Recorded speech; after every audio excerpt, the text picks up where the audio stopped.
¿Ya? Ya. Dale. Ya. Papi, póngase el vidrio. Voy. Ajá, dale.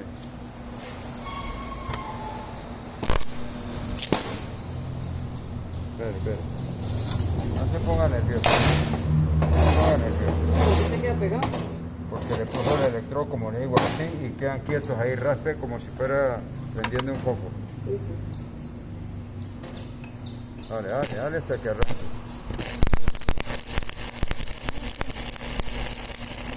Dentro, eso, perfecto, 20 puntos, va bien, no corra tanto, disminuye poco, disminuye, ahí lo está haciendo perfecto, el cordón de profesional, hágale así, va aprendiendo, no hemos perdido el tiempo, quedo invitado para la otra clase, no me vayan a cambiar por otro profesor,